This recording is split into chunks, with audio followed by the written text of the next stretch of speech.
네, 이번에는 또 공부 기준을 정했더니 슬럼프가 없어졌어요 라는 사례에 대해서 얘기 나눠볼까 해요. 어떤 이야기인가요? 근데 기준이라는 거는 이제 나하고의 약속 같아요. 이제 어떤 영업을 뭐 한다 이랬을 때는 우선 뭘 팔려면 사람을 만나야 되니까 그럼 하루에 내가 5명씩 만나겠다. 이게 이제 기준인 것 같아요. 그리고 제가 마라톤을 40km를 완주한다. 그럼 그거의 5배인 200km를 연습을 해야 돼요. 연습을 하는 게 기준이에요. 그 기준선만 통과를 하면은 저는 완주를 해요. 그러니까 완주는 제가 신경 쓸 필요가 없어요. 200km를 연습을 할 수 있느냐 없느냐.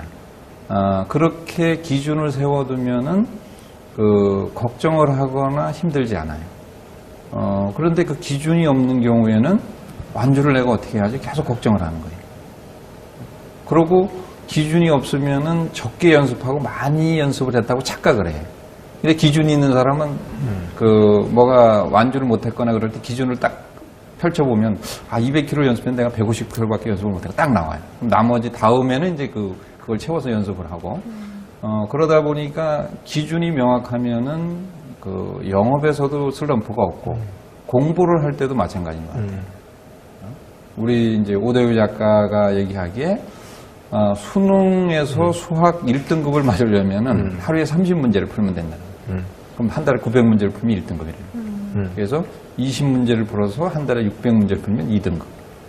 10문제씩 한 달에 300문제를 풀면 3등급. 이게 딱 나와 있다는 거예요. 근데 이제 보통 학생들은 이제 모의고사나 시험을 보면 막 울고불고 하지 넘어오고 하다가.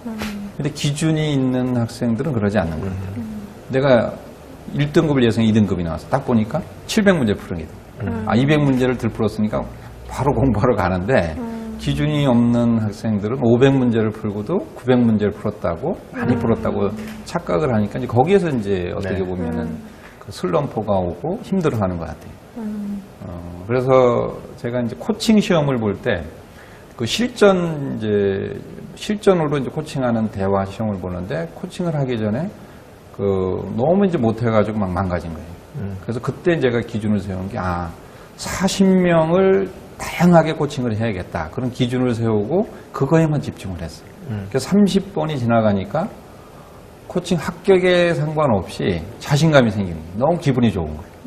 그래서 시험을 이제 어떤 실제 시험을 연습처럼 자신감 있게 치러서 이제 합격을 한 그런 사례가 있죠. 저는 이제 그 사례를 황선찬 작가님께서 집필하신 사하라 사막으로 간 세일즈맨 그 책에 이런 내용이 있더라고요. 볼링을 칠 때 볼링 핀을 보고 치는 게 아니라 볼링 레일이라고 하죠. 그 밑에 네. 이렇게 눈금이 있는 그 부분을 보고 쳐야 된다. 핀을 보고 치게 되면 자세가 흐트러지거나 할 수 있는데 정확하게 스트라이크를 치기 위한 그 위치가 있다고 하더라고요. 에임 스팟. 네, 에임 스팟이라고 하는 두 번째, 세 번째 칸에다 공을 떨어뜨리는 건가요? 거기만 맞으면, 거기만 공이 가게 되면 맞아요. 당연히 스트라이크가 되는데 공부도 마찬가지인 것 같아요. 그냥 막연하게 1등급, 근데 뭘 할지를 모르는 거죠. 저는 좀 방법적인 측면에서 명확하게 자신만의 기준을 만들어 놓으면 그걸 했다 안 했다 여부만 판단하면 되지 시험 난이도라는 부분들이 있잖아요. 이번에는 어려워서 못 봤다는 것처럼 그런 주관적인 판단을 하지 않게 되지 않을까. 그런 기준은 에임 스팟 같은 기준이 있어야 되지 않을까.